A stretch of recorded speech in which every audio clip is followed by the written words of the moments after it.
Hey guys, this is just one guy, and today I'm going to do something different. Over the years, I've created a variety of programs using Unity and a variety of apps, and for some reason or another, I stopped working on some of them, and some of them I still work on. And I just wanted to show you what they do and some of the cool things they can do. Now, if you watch my Evolve, Die, Repeat videos, you'll hear me refer to an AI that I play against. And what it is my home assistant program. And let me just get my mouse. It's this program right here called Mauricia. Now this takes a little explaining. What Mauricia is a home assistant program. I have a smart house, and I wanted a program that could control everything in my house, like the lights and the vacuum and the TV and stuff like that. But I wanted it to be cool, like Cortana and Master Chief. I mean, like Cortana and Halo, excuse me. And I basically just created a program that was similar to that. And let's just go in the program and show you. Now this is going to be a bit slow because I'm recording from my phone, and the program itself isn't choppy as it appears, but the screen recording technology makes it choppy. So right here you just basically have the visual AI itself, and it can tell you whether the phone is discharging. When I get better at programming on Android specifically, I'll be able to actually read the power levels in the device. But right now it just tells you things like the time and the date and everything like that. But the cool thing about this is you can actually speak to her. Let me just here. Can you do a little dance? And she'll respond in various ways that I've programmed. That one right there was a test. But as you can see, I have all these buttons on the side. Stocks, Evolve, Die, Repeat, and the brain. While she's dancing, I'll actually go into the brain because this is pretty interesting. She can actually feel. Depending on what you do, it changes the way she is feeling at the current point in time. Right now, I was just testing out the system because I actually built this system for my game Dragon Forge, where the AI can feel in response to things that they have emotions, and they feel differently about the various actions you take in game. And I kind of built it into the Mistborn game too, but it's not going to go too deep into there. In my other game, Dragon Forge, it's going to be really deep system, but I've actually put it in this one too.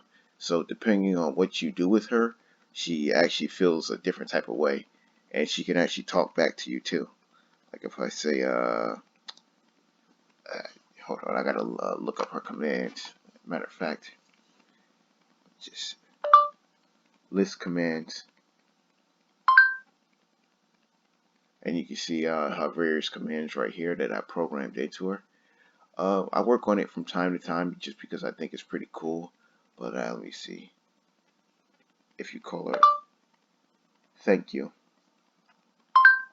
you'll see she responds to you in various ways. But more than that, when you actually say thank you to her, she actually likes that. So, ooh, wait a minute, flip the phone there. So her, I think it's joy goes up every time you say thank you to her. But I can command her to do other things like let's see, open evolved. I almost got it wrong. Open evolve. I just opened it directly. But you can see she's fully set up to be voice controlled. Now the cool thing about this is when I created the Evolve Die Repeat program, uh, the phone app, I mean the PC program, it doesn't have voice control. But you can see in this one, Marissa is right there, and she's made to sit as just watching and playing her side. But the cool thing about this one is it actually has voice control. So when the match finish, I can just click the talk button, and it's damage, and you can see it gives the command. Next round.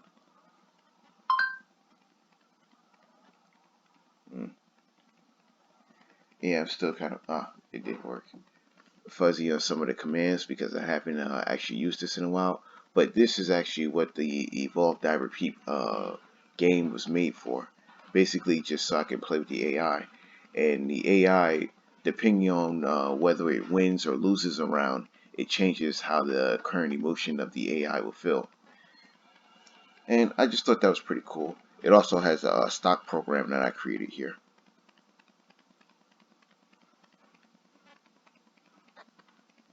And I don't think it has anything in it right now, but what the stock program does was it takes all the stocks that have ever been that are online right now or whatever, and it takes the historical data and then calculates what's the best stock to buy based on cost, like the low cost, the mid cost, and the high cost.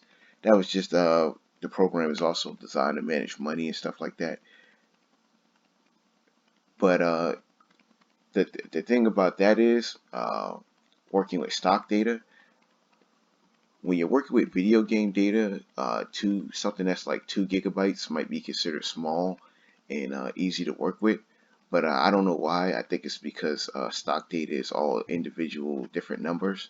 But when you're working with something like 200 MB of data, it takes a super long time.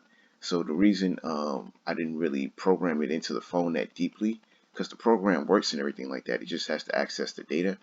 Is because the data is really hard to work with. And I'll actually do a video on it when I was creating the program, because the point of the program was to automatically trade stock for me, just so it could make money in the background and I wouldn't have to do anything. But the problem is working with stock data was almost impossible on the phone. It had to be done on the PC just because it took so long. Like about 200 MB of data took forever to just run through and calculate. And I'm not for sure because I haven't got that deep into programming. My experience with programming is mostly video games, and when you're dealing with 200 MB of data in a video game, uh, unless you're doing something super complicated, it's never really going to take a couple of minutes or 10 minutes to deal with. But that program, when it runs through the data, it takes about a good 10 minutes before it can spit out all the data I need. But beyond that, I thought it was a pretty cool program, and I've set it up so it could basically I'm gonna set it up so it can basically control my whole house and just try to replace my Google Home with this, just because I think it's pretty cool.